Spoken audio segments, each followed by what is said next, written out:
সুপ্রিয় দর্শক শ্রোতা লেজার চ্যানেলের পক্ষ থেকে আমি উত্তম কুমার মৃধা সবাইকে জানাই প্রীতি ও শুভেচ্ছা। প্রিয় দর্শক, আপনারা দেখছেন আমার কয়েকটি অ্যাডেনিয়াম অবেসাম সিড জার্মিনেশনের পাত্র। আমি এই পাত্র তিনটিতে এক সপ্তাহ আগে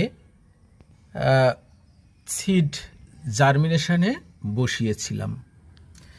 এটি অর্ডিনারি সিঙ্গল পেটাল অবেসাম বীজ এবং এটিও ওই একই বীজ, আর এটি একটি অন্য ভ্যারাইটির বীজ।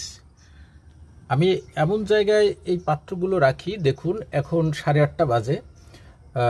এই পাত্রটিতে পুরো আলো, সূর্যের আলো আছে, এই পাত্রটিতে কিছুটা আছে, আর এটিতে এখন নেই। কিন্তু সকাল থেকে এই পর্যন্ত কিন্তু এই তিনটি পাত্রই আলো পেয়েছে, অর্থাৎ কিনা এরা 1.5 থেকে 2 ঘন্টা সূর্যের আলো পায়, আর কখনোই সারাদিনে পাবে না, মৃদু আলো পাবে।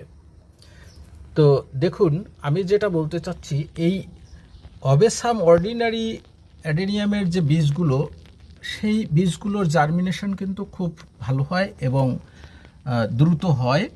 আর দেখুন, জার্মিনেশন রেটও খুব ভালো। আর এটি কিন্তু এখন পর্যন্ত যেহেতু অন্য ভ্যারাইটি, ওই শুধুমাত্র সবেমাত্র দেখা যাচ্ছে কিছু কিছু জার্মিনেশন হয়ে বের হয়েছে। তো এই পাত্রটি কিন্তু আমি এখন খুলব না, আর এই পাত্র দুটি এখন খুলব, দেখি কি অবস্থা। তাহলেই আপনারা বুঝতে পারবেন যে অবেসাম অর্ডিনারি ভ্যারাইটি আর অন্য ভ্যারাইটির সিড জার্মিনেশনের তফাৎটা।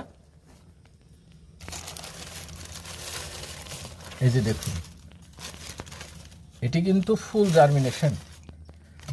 জার্মিনেশন হয়ে গেছে। এটিও সম্ভবত তাই। আমি এটিও খুলে আপনাদের দেখাচ্ছি।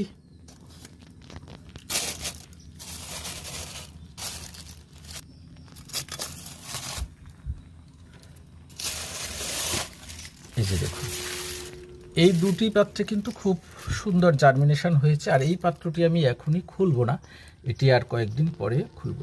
প্রিয় দর্শক, ভিডিওটি শেষ করছি। তো আপনাদের সাথে এটি শেয়ার করলাম যে অবেসাম সব ভ্যারাইটির বীজের জার্মিনেশন ক্ষমতা কিন্তু একই রকম না, এবং একই সময় সব জার্মিনেশন হয় না। প্রিয় দর্শক, সবাই ভালো থাকুন, সুস্থ থাকুন, সকলকে ধন্যবাদ।